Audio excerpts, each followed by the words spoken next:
नमस्कार, बहुत बहुत स्वागत है आपका। इस वक्त आप एनडीटीवी के कार्निवाल में हैं और ये कार्निवाल अब एक बार फिर उत्तर प्रदेश में पहुंच चुका है।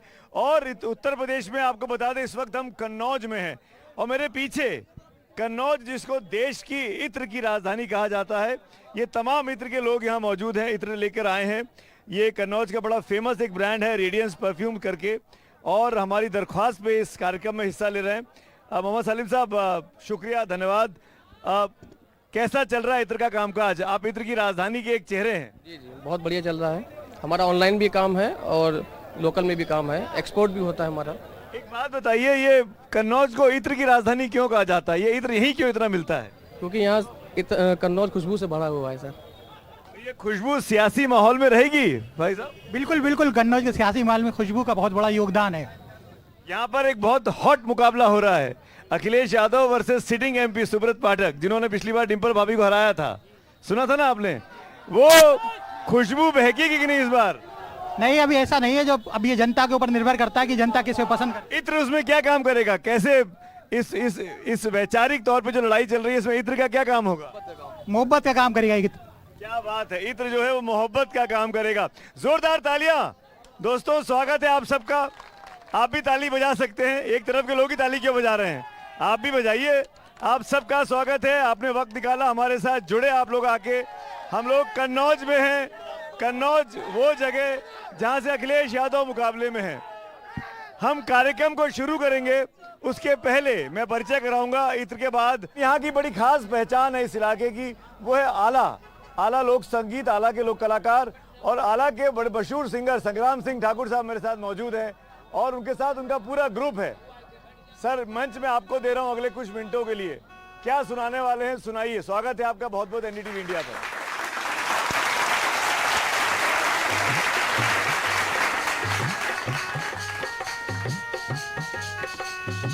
सपना दीनो प्रीतम सिंह को सुंदर माढ़िया दैया बनवाए।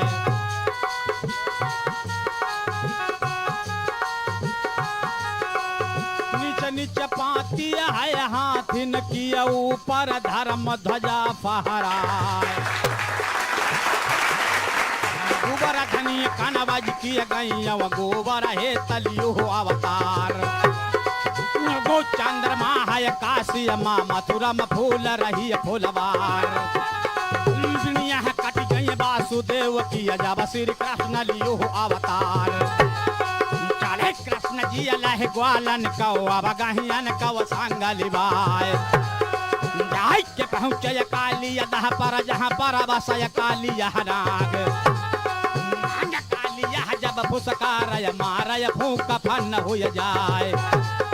चार को पलब यमुना जी, महाकाल वाला एक संग पर जाए। दक्षिण कोई है दह भीतर, जहाँ पर डटाई पखेरु हुआ है। राजा कंस कृष्ण के बैरी, सोचा मारन हेतु उपाय। हम कन्नौज के रहने वाले है संग्राम सिंह ममना। जय हो संग्राम सिंह जी, जय हो। क्या बात है संग्राम सिंह जी, बहुत बहुत धन्यवाद आपका और आपकी पूरी मंडली का। आपने समा बांध दिया, बहुत दिनों के बाद आला सुनने को मिला, लाइव परफॉर्मेंस देखने को मिला। शुक्रिया, आपने कन्नौज का नाम ऊंचा कर दिया हो जाए।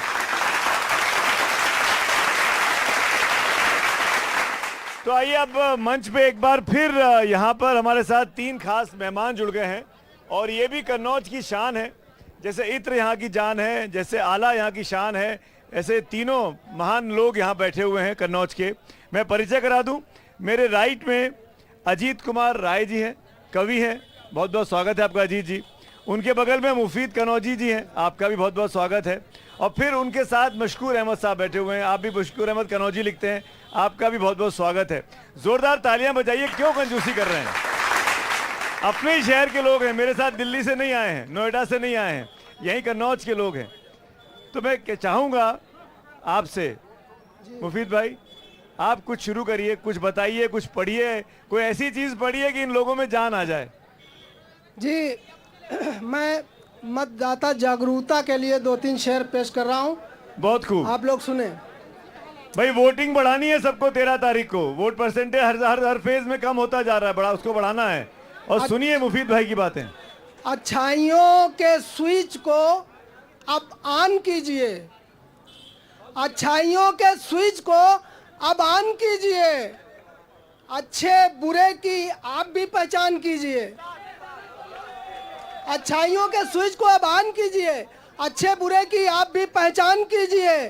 घर बैठकर तो और बढ़ेंगी बुराइयां, घर बैठकर तो और बढ़ेंगी बुराइयां। जाकर के अपने बूथ पे मतदान कीजिए। वाह वाह, क्या बात है, क्या बात है। दुनिया नजर में आपकी कुनबा है दोस्तों, वसुदेव कुटुंबकम। दुनिया नजर में आपकी कुनबा है दोस्तों, हिंदू ना कीजिए ना मुसलमान कीजिए। क्या बात है, बहुत बढ़िया। हिंदू ना कीजिए ना मुसलमान कीजिए। और कितनी मुसीबतों से मुफीद आपको मिला, कितनी मुसीबतों से मुफीद आपको मिला। भारत के संविधान का सम्मान कीजिए। बहुत खूब, बहुत खूब, बहुत खूब। बहुत बहुत धन्यवाद मुफीद भाई, मजा आ गया। और उम्मीद करता हूं कि जागरूकता बढ़ेगी और 13 तारीख को जब कन्नौज में वोटिंग होगी तो आप सब लोग ऐसी ही भीड़ लगाकर, लंबी लंबी लाइनें लगाकर, चाहे कितनी गर्मी क्यों ना हो, सर पे अंगोछा डालकर, पानी की बोतल हाथ में लेकर जरूर बूथ पर जाना और मतदान करना। अगली बारी है मशकूर साहब। सियासत ने मुझको कहीं का न छोड़ा कि मसनत की चाहत ने घर मेरा तोड़ा, मसनत की चाहत ने घर मेरा तोड़ा। यहाँ लुट रही हैं, वहाँ लुट रही हैं, चमन की मेरे तितलियाँ लुट रही हैं। कहीं मेरे बेटों का खून हो रहा है, कहीं फूल सी बेटियाँ लुट रही हैं। कहीं मेरे बेटों का खून हो रहा है, कहीं फूल सी बेटियाँ लुट रही हैं। मेरे बच्चों देखो ये क्या हो रहा है, यहाँ बुरे से बुरा हो रहा है। बच्ची तुम में थोड़ी भी गैरत नहीं है, जरा भी तुम्हें मुझसे उल्फत नहीं है। मैं माजी की बातों को अब याद करके बहुत रो रही हूँ ये फरियाद करके। मैं माजी की बातों को अब याद करके बहुत रो रही हूँ ये फरियाद करके। बचा लो मुझे ये गुजारिश है मेरी, रहो प्यार से इतनी ख्वाहिश है मेरी। बचा लो मुझे ये गुजारिश है मेरी, रहो प्यार से इतनी ख्वाहिश है मेरी। तुम आपस के सारे ये झगड़े मिटा दो, जो जालिम है चुन चुन के उनको सजा दो। तरक्की करो साथ मिलकर चलो तुम, मुझे फिर से सोने की चिड़िया बना दो, मुझे फिर से सोने की चिड़िया बना दो। बहुत खूब मशहूर भाई, थैंक यू सो मच। अब बात ये है, अब बारी अजीत जी आपकी, आखिर में भी है, लेकिन आप मुझे बताएं कि आप इस मंच को संभाल लेंगे। कभी धूमिल ने कहा था कि एक आदमी है जो रोटियां सेकता है, एक आदमी है जो रोटियां बेलता है, एक तीसरा आदमी भी है जो रोटियों से खेलता है। मैं पूछता हूं ये तीसरा आदमी कौन है? मेरे देश की संसद मौन है, मेरे देश की संसद मौन है। निश्चित रूप से एक परिप्रेक्ष्य, एक पर्सपेक्टिव मैं दे रहा हूं। मैं किसी भी राजनीतिक दल की प्रशंसा, प्रशस्ति या उसकी निंदा करने के लिए यहाँ नहीं आया हूं, लेकिन जो राजनीतिक परिदृश्य है, नेताजी सुभाष चंद्र बोस हुआ करते थे, नेताजी यस्मिन यदुनंदनों से कृष्ण, यदुनंदन महाभारत के नेता थे। आज नेता शब्द को हम गाली के रूप में क्यों लेते हैं? एक कवि ने बहुत खतरनाक कविता लिखी थी, मेरा गधा यही कहीं संसद के आसपास चल रहा था, मुझे भय है कहीं वह नेता न हो गया। मैं आप तीनों का शुक्रिया अदा करूंगा।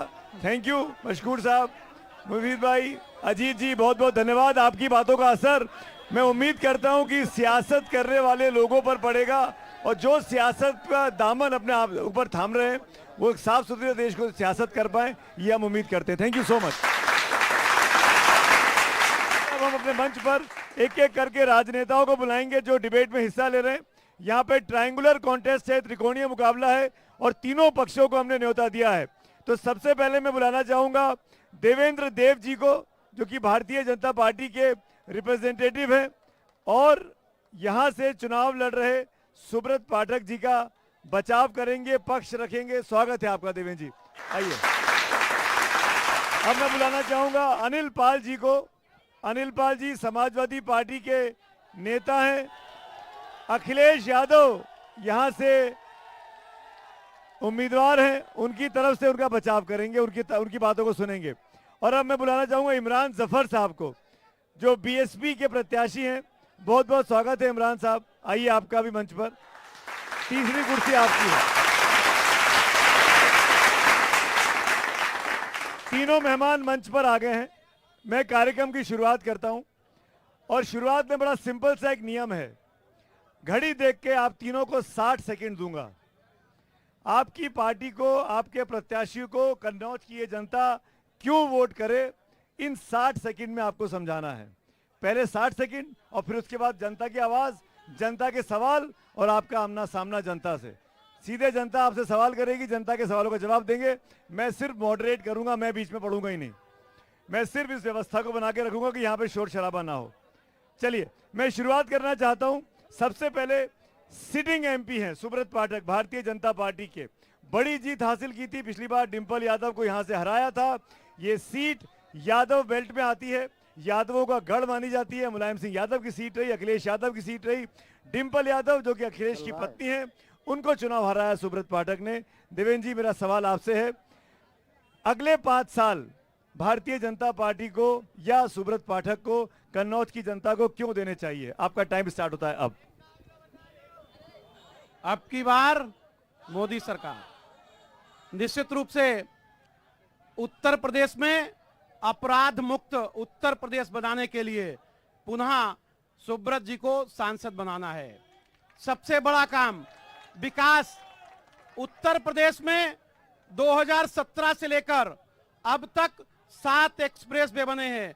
उत्तर प्रदेश में पूरी तरफ, चारों तरफ विकास का राज है और पूरे उत्तर प्रदेश ही नहीं बल्कि देश को विकसित बनाने के लिए यहाँ माननीय सुब्रत जी को पुनः सांसद बनाना है। इसीलिए चूंकि नरेंद्र मोदी जी प्रधानमंत्री बनेंगे इस उत्तर प्रदेश ही नहीं बल्कि पूरे देश में। मेरा अगला अनिल पाल जी, आपको मौका दे रहा हूं। क्यों अखिलेश यादव? और ये बेहद दिलचस्प है, ये दर्शकों आपको पता होना चाहिए। डिंपल यादव 19 में चुनाव हार गई थी, अब अखिलेश यादव चुनाव लड़ने आए हैं। ये कहा जा रहा है कि क्या अनिल पाल जी, मेरा सवाल भी है और आप जवाब भी दीजिएगा आने वाले वक्त में इस शो के दौरान, क्या बदला लेने के लिए भैया आए हैं पिछली हार का? वो सवाल का जवाब आप जब चाहें तब दीजिएगा, लेकिन 60 सेकंड है आपके पास। क्यों अखिलेश यादव को चुनाव जीतना चाहिए, क्यों कन्नौज की जनता उनको वोट करे? कन्नौज में होने वाले काम और काम वाले भैया, हमारे भैया, तुम्हारे भैया, और महानगर जैसा कन्नौज को बनाने वाले भैया, मेडिकल कॉलेज बनाने वाले, इंजीनियरिंग कॉलेज बनाने वाले, मक्का प्लांट बनाने वाले, परफ्यूम पार्क बनाने वाले, मंडी बनाने वाले, किसान बाजार बनाने वाले, आप बता दें स्टेडियम बनाने वाले, सोलर प्लांट लगाने वाले, और इस कन्नौज को मेट्रो रेल के अलावा सारी सुविधाएं महानगरों वाली देने वाले आदरणीय भैया को चुनाव लड़ना है। क्योंकि भारत के संविधान की लड़ाई मेरे नेता को लड़नी है और भारत मेरे नेता ने पहली आवाज कन्नौज ने दी है। कन्नौज ने बोलना सिखाया है, कन्नौज ने मेरे नेता को चलना सिखाया है, कन्नौज ने मेरे नेता को सीएम बनाया है। शुक्रिया, आपके 60 सेकंड पूरे हुए। अब आ रही है इमरान भाई की। इमरान भाई, आप इस आमने सामने की लड़ाई में तीसरी शक्ति बनकर कूदे हैं और लोकतंत्र सबको अधिकार देता है चुनाव लड़ने का, आप उसका भरपूर फायदा उठा रहे हैं। इस 2 हाथियों की लड़ाई में जो असली हाथी है वो कहां खो रहा है और क्यों आपको जिताना चाहिए? देखिए मेरे भाइयों, ये कन्नौज की जनता बैठी है, ये कन्नौज के मतदाता बैठे हैं। किसी पार्टी के जरूर होंगे लेकिन ये कन्नौज के मतदाता हैं। आज आप हमको क्यों जिताएंगे पता है? क्योंकि आज आपका प्रत्याशी आपके बीच में बैठा है, ना अखिलेश यादव बीच में बैठा है, ना सुब्रत पाठक बीच में बैठा है, आपका प्रत्याशी बैठा हुआ है। इसी से अंदाजा लगा लो आप लोग कि आप किसको चुनने जा रहे हो। ना अखिलेश यादव आपको मिलेंगे, ना सुब्रत पाठक मिलेंगे। मिलेगा कौन? जो आज मंच पे बैठा है आपके साथ। और कन्नौज की जनता के बारे में बता दूं, कन्नौज के विकास के बारे में बता दूं, ये जिस विकास की बात करते हैं, जो सुब्रत पाठक की विकास की बात करते हैं, जो भाजपा के सांसद सुब्रत पाठक विकास की बात करते हैं, आप लोग मेरे साथ चलो। मैं ग्रामीणों में जा रहा हूं, मैं गांव में जा रहा हूं, मैं माँ बहनों से मिल रहा हूं। अगर हमारी माँ बहनें बीड़ी ना बनाए तो घर का रोटी ना चले। क्या बात करते हो आप लोग विकास की? कोई विकास नहीं कन्नौज में, सड़कें जरूर बनी होंगी। 60 सेकंड हो गए, 60 सेकंड हो गए। बहुत बहुत शुक्रिया इमरान भाई। मैं एक बार नीचे आ रहा हूं, आप लोगों के बीच में आ रहा हूं। नहीं, मैं तय करूंगा, आप हाथ उठाइए, आप खड़े हो जाइए अंकल प्लीज, क्योंकि आप बैठे हुए हैं। क्या सवाल है और किससे सवाल है? सपा से मेरा सवाल यह है कि थोती कल्पना लेकर के आप जनता के बीच में आए हैं कि अखिलेश जी ने विकास किया है। विकास तो सारा मोदी जी ने किया है। अनिल जी जवाब दीजिए, सवाल बड़ा सुन लिया ना आपने? ये भारतीय जनता पार्टी के जो पूरे देश में नारा लगाने वाले पिता हैं, हमें अपने चाचा जैसे पिता जैसे चाचा से ये उम्मीद नहीं थी कि पूरा कन्नौज जानता है कि विकास की आधारशिला कन्नौज में अखिलेश यादव ने रखी है। मैं माफी मांग के कहता हूं आदरणीय चाचा जी, ऐसे मत करिए। अब बारी है महिला की, आप सवाल पूछना चाहती हैं? मैं सवाल पूछना चाहती हूँ। मेरा सवाल ये है, किससे सवाल है आपका? मेरा भारतीय जनता पार्टी के लोगों से सवाल है कि दलितों के मसीहा बनते हैं, पिछड़ों के मसीहा बनते हैं, और जब हमारे राष्ट्रीय अध्यक्ष कल गौरी शंकर मंदिर में पूजा अर्चना के लिए गए तो गंगा जल से इन्होंने धुलवाया। इनसे दरिद्र कोई नहीं हो सकता। देवेंद्र जी, ये जो कंट्रोवर्सी हुई है, मंदिर को साफ करने वाली हो, मंदिर जाने वाली हो, मंदिर को क्या कोई आम हिंदुस्तानी मंदिर में जाएगा, दर्शन करेगा, ये तो उसके बाद जाके उसकी सफाई होगी? ये केवल गंगा जल से। समाजवादी पार्टी के लोगों का पोलराइजेशन करने का एक स्टंट है। वहां जूते पहनकर लोग गए थे, इसीलिए धोया गया था। और किसी भी धर्म स्थल पर जूते पहनकर नहीं जाया जाता है। मैं आप सबको बताना चाहता हूं, जो दलितों के हितों की बात करने वाली यह समाजवादी पार्टी की सरकार तिरवा के मेडिकल कॉलेज में मान्यवर कांसी राम जी, डॉक्टर भीमराव अंबेडकर जी के नाम को बदला और उनके बोर्ड को तोड़ने का काम किया। यह किसने किया? समाजवादी पार्टी के लोगों ने। ये अपने गिरेबान में झांक लें, ये लोग अपने गिरेबान में झांक लें। जवाब दीजिए, समाजवादी पार्टी के लोग। मान्यवर, कल से संबंधित बात है। यहाँ के सांसद सुब्रत पाठक, इनका एक मुस्लिम साथी पदाधिकारी उसी मंदिर में जूते पहन के बैठे हैं। बताओ कब साफ किया मंदिर, कब गंगा जल से धुलवाया? गंगा जल से इसलिए धुलवाया कि मेरे नेता को योगी आदित्यनाथ ने केवल का आवाज धुलवाया था। हमको शूद्र मानते हैं, हम मंच से कहते हैं हम पिछड़े हैं, हम दलित हैं, हम शूद्र हैं, और अपनी लड़ाई हम खुद लड़ेंगे। हम संविधान की लड़ाई लड़ेंगे, हम अपने अधिकारों की लड़ाई लड़ेंगे। बाबा साहब की बात एक सवाल, और मेरे साथी कह रहे हैं कि मेडिकल कॉलेज का नाम बदल दिया। उस दिन आपके मंत्री जी को थैंक यू बोला। इतने हिंदुस्तान में कोई ऐसा नहीं होगा जो उनको धन्यवाद बोले। लेकिन बताओ कि कार्डियोलॉजी कब शुरू करोगे, कैंसर अस्पताल कब शुरू करोगे, पैरामेडिकल कब शुरू करोगे? भाई साहब, बाहर जाते हैं मरीज, हमको अगर अटैक पड़ जाए तो ये हमको अगर ले जाएंगे तो कानपुर लखनऊ भीमराव अंबेडकर जी। आगे बढ़ाते, बहुत से मुद्दे हैं, एक ही मुद्दा नहीं है।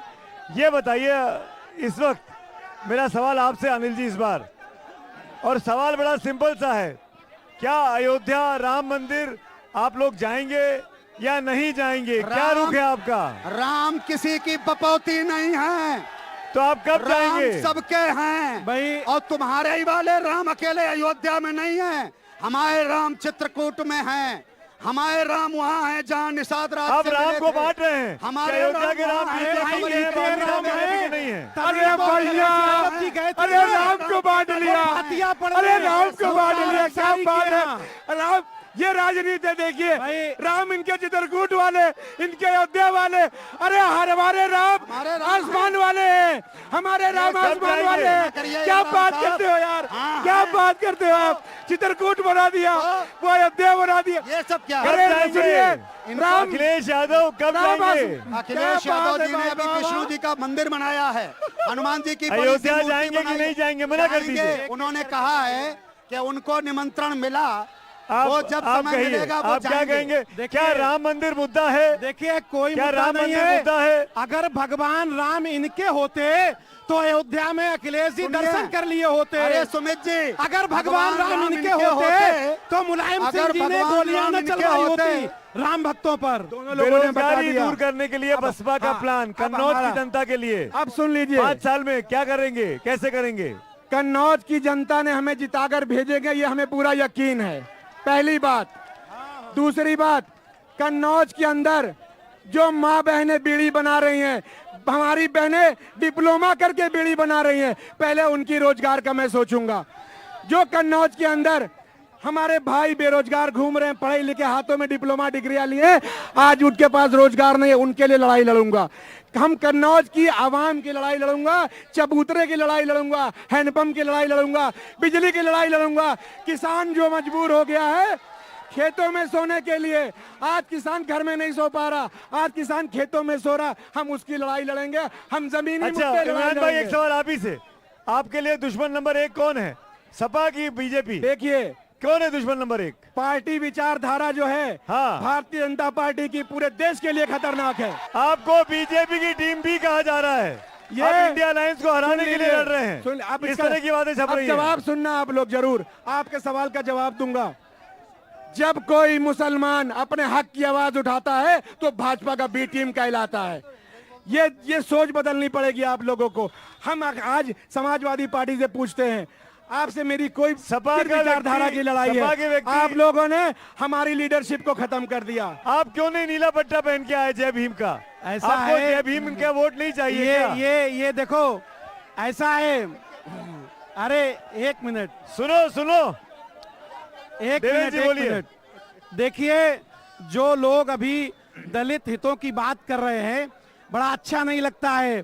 बहुत आप पुरानी बात आरक्षण नहीं खा रहे हो, है। आपको अच्छा नहीं गांव लग रहा। गली में बाबा दलितों साहब का का दिया हुआ अपमान आरक्षण करने का भारतीय काम जनता कौन करता पार्टी था? का दलितों को मारने का काम कौन करता बाबा था? साहब का दिया हुआ आरक्षण किसने किया भारतीय जनता था? पार्टी किसकी सरकारों में अनिल हुआ जी, था? अनिल जी। समाजवादी पार्टी की सरकार में सबसे ज्यादा दलितों को उत्पीड़ित करने का काम किया था। हाथरस कब किया हुआ था ना? उन्नाव कब हुआ था? किया था ना? अंबेडकर जी के नहीं, मणिपुर लखीमपुर कब हुआ खीरी है? बोर्ड कुचलने का काम लखीमपुर किसने खीरी। किया था? सपा की अच्छा ये सरकार बात ने। बताइए मुझे सुरेंद्र भाई। अनिल जी, मेरा सवाल अब आपसे है, सीधा सवाल, क्या समाजवादी पार्टी में एक ही यादव परिवार है? 5 व्यक्ति एक ही परिवार के लड़ रहे हैं। क्या उत्तर प्रदेश में समाजवादियों में यादवों की कमी हो गई है या कोई यादव इस लायक नहीं बचा है? ये स्थिति क्यों हुई है? मैं जवाब दे रहा हूँ। इसी ये- विचारधारा की लड़ाई है हमारी। ये मैं बताऊं, बोलिए। पहले जब यादवों को ज्यादा टिकट दिया जाता था तो इनके पेट में बहुत दर्द होता था। अच्छा, अब की पहले बार यादवों नहीं को दिया, टिकट उनको देते दर्द हो रहा थे है। तो हमारे पेट बड़ी में दर्द। समस्या है। अब वो इस परिवार बार के हम लोगों को अलग-अलग दे रहे जातियों हैं के तो ज्यादा कोई लोगों दिक्कत को नहीं लड़ाई है। है। 5 आदमी वो यादव नहीं है। ज्यादा कोई भी लोगों बाहर को का लड़ाई नहीं है, है, 2 सुमित चाचा जी। के बेटे, 3 भाई, चाचा के बेटे, एक भाई, पति। ये हर बिरादरी को पीडीए को प्रतिनिधित्व दिया है हमारे नेता ने। कुर्मी समाज को दिया है, पाल समाज को दिया है, सैनी समाज को यादवों दिया है, में काबिल कोई नहीं मौर्य है। समाज को दिया है। यादव परिवार में की कोई चिंता काबिल नहीं है। अब जब उनको परिवार नेतृत्व की, करना है। परिवार के नौजवान बेरोजगार न रहे, इमरान भाई, आप परिवार हंसो के मत। नौजवान सब आपके लिए सेट भी हो सवाल जाएं। है। हाँ, सब और ऐसे ही सांसद विधायक बन देवेंद्र जाएं। भाई, जी। ऐसे इमरान भाई से पूछने दीजिए, ये लगातार छक्के पे छक्का मार रहे हैं, ये बताइए आने वाले वक्त में बहन जी क्या इन दोनों का साथ नहीं देंगी? ये गारंटी दे सकते हैं? देखिए- क्योंकि बहन जी कब कहाँ जाएंगी किसी को नहीं पता होता। सुनिए, आज बहन जी से लोग डरे हुए हैं। गारंटी दीजिए कैमरे पे। आज बहन जी से लोग डरे हुए हैं। क्यों डरे हुए हैं बहन जी से? क्योंकि बहन जी इस बार सरकार बनाने जा रही हैं। बहन हम जी तो के बहन जी के इस बार अनुयायियों से कहेंगे- प्रदेश में 80 पार रोकने जा रही अरे हैं। कहाँ? अच्छा, एक इस बात, बार- हेलो, पिछली बार कितने आए थे आपके? अरे पिछली बार की कितने विधायक हैं आपके? विधायक को कितने छोड़िए, सांसद हैं आपके? सुनिए, एक जब वजह जब है। जब और जब वो भी कर दिया गठबंधन तो होगा में। भाजपा जीतेगी। जब जब गठबंधन होगा भाजपा जीतेगी, याद रखिएगा। आपको लगता नहीं कि आप अपोजिशन के साथ रहते हो मजबूत लड़ाई लड़ते इनके सामने? नहीं, बिल्कुल गलत बात। आपको कन्नौज का रिजल्ट बताएगा 4 जून को। बहुत बहुत शुक्रिया, बहुत बहुत धन्यवाद वक्त निकालने के लिए। प्रयब कन्नौज के इस कार्निवाल के मंच पर यहाँ की लोकल पहचान, अब तो खैर विधायक भी बन गए हैं, योगी सरकार में मंत्री भी हैं, पूर्व पुलिस अधिकारी भी रहे उत्तर प्रदेश के। असीम अरुण साहब मेरे साथ हैं, बहुत बहुत स्वागत है आपका। बहुत बहुत धन्यवाद सुमित जी, आपका बहुत स्वागत है कन्नौज में, इत्र की नगरी में, इतिहास की नगरी में, एनडीटीवी की हम तो सुंदर खुशबू गाड़ी का। समेटने आए हैं। बिल्कुल, हम लोग खुशबू का ही धंधा करते हैं, खुशबू ही फैलाते हैं। आपका बहुत स्वागत। बहुत बहुत शुक्रिया आसिम भाई। पहला बात और पहला सवाल सीधा, इस बार मामला कन्नौज की सीट की बात कर रहा हूँ, पिछली बार से कितना मुश्किल है? कन्नौज की सीट पे मुश्किल नहीं है, बहुत आसान है। हम लोग तो 1 साल से अपने चुनाव की तैयारी कर रहे थे, कछुए की तरह धीरे धीरे लेकिन सधी हुई चाल में। समाजवादी पार्टी तय नहीं कर पा रही थी कि भारतीय जनता पार्टी की लहर में सुब्रत पाठक जी जैसे मजबूत प्रत्याशी के सामने किसको खड़ा करें। अंत में 3 दिन पहले एक बच्चे को धकेल दिया गया, यहाँ पे जाओ तुम अखाड़े में पहुंचो, वो भाग गया। फिर उसके बाद में अखिलेश जी ने अंतिम घंटे 11th आवर 11वें घंटे पे जाकर के यहाँ पे नामांकन किया। हमारी जीत तो उसी दिन हो गई थी। अखिलेश जब यादव सपा इस तय नहीं सीट कर से पा रही थी यहाँ 3 किसको बार लड़ना है। सांसद रह चुके हैं। अखिलेश यादव के लिए कोई नई सीट नहीं है ये। डिम्पल यादव पिछली बार हारी सुब्रत पाठक से, उसके पहले सुब्रत पाठक हारे थे डिम्पल यादव से। तो ये तो आप कह ही नहीं सकते हैं कि ये सुब्रत पाठक की या बीजेपी की सीट है। ये नहीं, सीट नहीं, तो नहीं। यादवों की और मुलायम सिंह यादव, अखिलेश यादव, उनके परिवार का गढ़ मानी जाती है। मैं इसे बिल्कुल मतभेद रखूंगा जी। लोकतंत्र में किसी को भी ऐसा ना सोचना चाहिए ना कहना चाहिए कि कोई हमारा गढ़ है। आज कन्नौज में कोई ऐसी चयनित सीट नहीं है जो सपा के पास हो, और लगभग हर चयनित सीट भारतीय जनता पार्टी के झोली में है। पर असीम भाई, ये बात भी बहुत चल रही है इन चुनावों में कि राजपूत समाज नाराज है भाजपा से। पश्चिमी यूपी के चुनावों में उसका असर भी दिखा, गुजरात में कहते हैं असर दिखा। रूपाला साहब का जो बयान था उसने काफ़ी ज़्यादा कंट्रोवर्सी क्रिएट की। क्या ये महाराणा प्रताप वाली जो कंट्रोवर्सी हुई है, क्या उस चीज़ को बैलेंस आउट कर देगी? मुझे लगता है कि ना मीडिया को ना हमको ऐसे सोचना चाहिए। महाराणा प्रताप जी का हम सम्मान करते हैं क्योंकि वो किसी एक अखिलेश जी भी का वही सम्मान करते हैं। मैं बता रहा हूँ क्योंकि किसी एक जाति के थे? नहीं। क्या बाबा साहब की जाति के लिए हम सम्मान करते हैं? क्या कल्याण सिंह जी की जाति के लिए हम सम्मान करते हैं? नहीं। ये तो महापुरुष हैं, ये तो धर्म से ऊपर उठ चुके हैं, इनके कर्म के लिए हम लोग सम्मान करते हैं। लेकिन समाजवादी पार्टी ऐसा कोई सम्मान नहीं करती। बाबूजी कल्याण सिंह हो, महाराणा प्रताप जी हो, ज्योतिबा फुले जी हो, हर एक का छुट्टी शायद अखिलेश यादव की सरकार ने अनाउंस की थी। ये तो मुझे नहीं पता, लेकिन परसों का वीडियो हम सब के सामने है। जो संस्कार समाजवादी पार्टी के हैं वो हम सब के सामने हैं। इसीलिए 2017 में इनका पत्ता साफ हुआ, 2019 में इनका पत्ता साफ हुआ, और 2024 में 22 में भी हुआ, 24 में भी मैं होगा। आपसे I am playing devil's advocate so that आपके बेस्ट आंसर्स निकल के सामने आए। ये जो गौरी शंकर मंदिर का जो विवाद हुआ, इसकी क्या जरूरत थी? क्या कोई एक सामान्य व्यक्ति अगर वो यादव समाज का है या कुछ है तो वो दर्शन नहीं कर सकता मंदिर में जाके? क्योंकि ये कहना है कि हम लोगों ने अपमान नहीं किया। जिस तरीके से बीजेपी ने जाके वहाँ पे साफ सफाई की गंगा जल से, ये इंप्रेशन दिया गया कि सपा के लोग जब गए अखिलेश यादव के साथ तो उन्होंने वहाँ पर अपमान किया मंदिर का। मैं एक हाल तक पुलिस ऑफिसर था, मैंने इस मामले को बहुत गहराई से इन्वेस्टिगेट किया और तभी मैं अपनी प्रतिक्रिया दे रहा हूँ, वरना मैं प्रतिक्रिया नहीं देता। मैंने सीसीटीवी की फुटेज मंगाई, जो वहाँ लोग थे उनके वीडियो मंगाए, और मंदिर में कुछ स्थान ऐसा है गेट के दाहिनी तरफ जहाँ पे हम जूते उतारते हैं, उसके आगे एक कोर्टयार्ड है, एक आंगन है जहाँ घंटा लगा है, वहाँ पे जूते उतार करके उसके आगे जाया जाता है। मैं अभी आपको वीडियो दे दूंगा, अभी आपको फोटो दे दूंगा। परंपरा के विपरीत, संस्कार के विपरीत जूता पहन करके वहां पे गए। चलिए मैं मान लेता हूं, मैं मान लेता हूं 1 मिनट के लिए कि उन लोगों ने अपमान किया। ये कन्नौज के लोगों को पता है। ये सफाई करने का काम गंगा जल से ये मंदिर प्रशासन का होना चाहिए था, पुजारी का होना चाहिए था। ये बीजेपी वालों ने क्यों मोर्चा उठा लिया अपने ऊपर? जो मंदिर का संचालन हो रहा है समिति द्वारा, उसमें सभी समाज के लोग वहां पे हैं, उसका कोई राजनीति से संबंध नहीं है। लेकिन यहाँ पे मूल बात है संस्कारों की। क्या मंदिर में जूता उतार के जाना चाहिए? ये हमारे संस्कार हैं, बिल्कुल जाना चाहिए। इसको क्वेश्चन नहीं कर सकते हम लोग। कहीं पे शायद मेरे ख्याल से चर्च में जाते हैं, मैंने देखा अखिलेश यादव तो जूता उतार रहे थे अपना। अच्छी बात उन्होंने उतारा होगा, लेकिन उनके साथ जो, मैं अखिलेश यादव को डिफेंड नहीं कर रहा हूं, लेकिन मैं नासमझी इन्होंने, जैसे अखिलेश जी ने कहा, मैनपुरी में नासमझी हो गई, बाबा गौरी शंकर में नासमझी हो गई। अरे भैया कितनी नासमझी तुम्हारी झेलेंगे? बीजेपी के नेताओं के बयान आए थे कि 400 पार इसलिए चाहिए कि संविधान बदलना है। मैं नाम लेकर दोबारा उसको नहीं जाना चाहता हूं, लेकिन ये इंप्रेशन बार बार जाता है कि ये 400 पार इसलिए वो कहा जा रहा है कि देश के संविधान में आमूलचूल परिवर्तन करने की तैयारी भाजपा और संघ परिवार कर रहा है। धारा 368, अनुच्छेद 368 के जरिए संविधान में परिवर्तन हो सकता है, और इसमें 2/3 राज्यों की सहमति चाहिए, आधे सांसदों की सहमति चाहिए, 2/3 जो मौजूद हैं उनकी सहमति चाहिए। ऐसी स्थिति तो भाजपा के पास बहुत बार रही है, अभी भी है।